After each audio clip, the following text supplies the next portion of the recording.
Have you noticed fewer birds at your feeders and butterflies on your plants? Hi, I'm Regina Sims, and this is Kathy Schmidt, and we are Master Gardeners with the Green River Area Extension Master Gardener Association. And we're here at the newly planted native garden at the beautiful Western Kentucky Botanical Garden in Owensboro. There has been a shocking decline in insects, butterflies, and birds in the news lately. And most people assume that it's because of lawn poisons and crop poisons. But another main reason is there's not enough for them to eat and feed their young. So what can we do?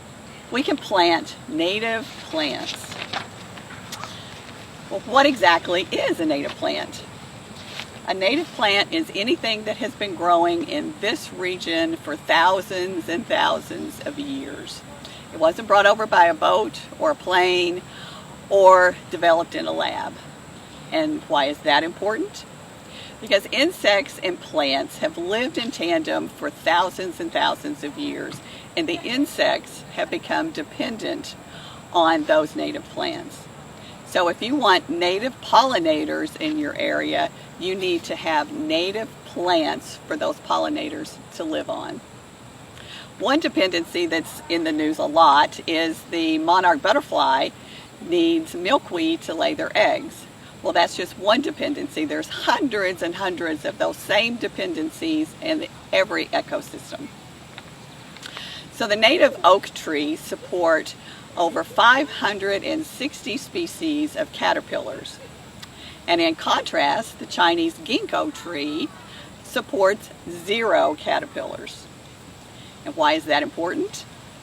Because these caterpillars are a critical food source for over 96% of songbirds. For example, one little nest of Carolina chickadees needs between 6,000 and 9,000 caterpillars to successfully raise one brood of babies. So imagine, one little nest needs 9,000 caterpillars. How many caterpillars do we need for all the birds in our area? Okay, so what's the benefit to gardeners and homeowners? Most of these plants have deep root systems that need less water. These deep roots hold the soil in place when we have these torrential rains that we have these days, and it reduces water runoff. And since they've been in that particular area for thousands of years, they've become acclimated to our weather patterns.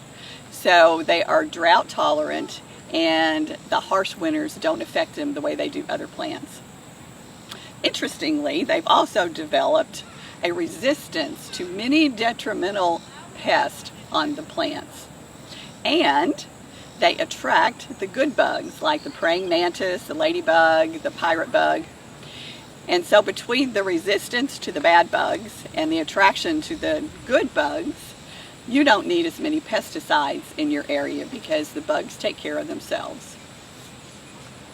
So here at Western Kentucky Botanical Garden, the Master Gardeners have planted this new native plant garden to showcase what plants are in our area and how they might look in your yard.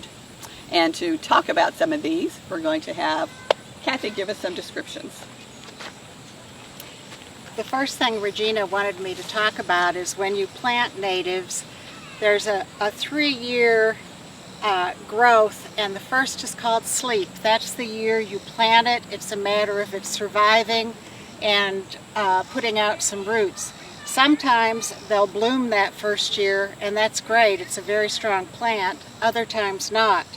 The second year is the creeping year, when more roots spread, the plant gets stronger. And the third year is when it leaps into full bloom and starts to spread.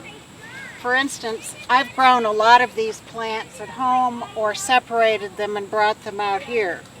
This is a native American plant called Cleome. It was used by the Indians for food and medicine. It's invasive, so you really need to be careful if you plant this one. Next to it is phlox. This is a cultivar. The true native phlox is pink but this has been developed from the native plant.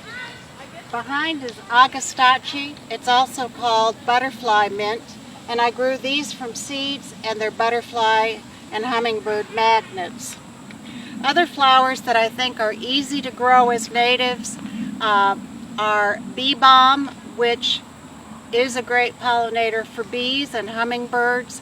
It has a beautiful red or pink or purple flower, and if you leave the dead flowers on, it's a great seed source for finches in the wintertime.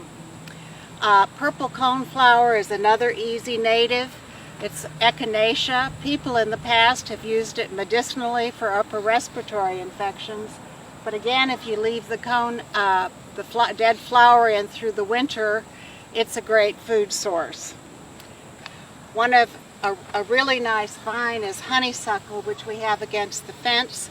This is a cultivar, and we're going to change it out for the native, which is called red trumpet honeysuckle, which butterflies and especially hummingbirds really love. It's not invasive like the yellow honeysuckle you may see along the roadside.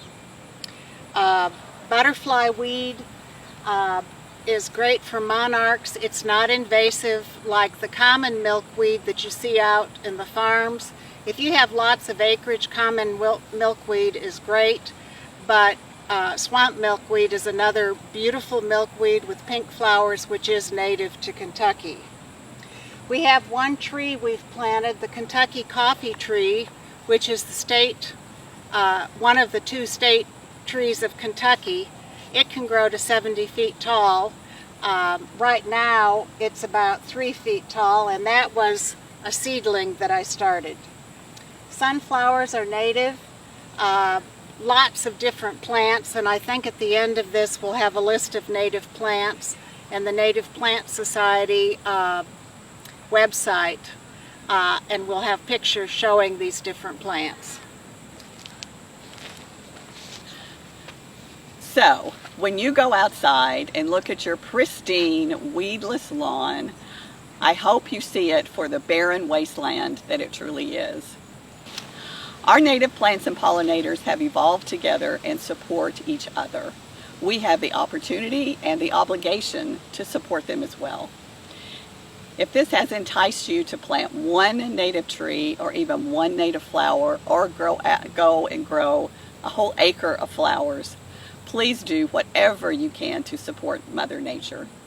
And as Kathy mentioned, we have a list of websites at the end of this video that I'm sure you will want to look into, and you can search for native plants by your zip code to find exactly what grows well in your area.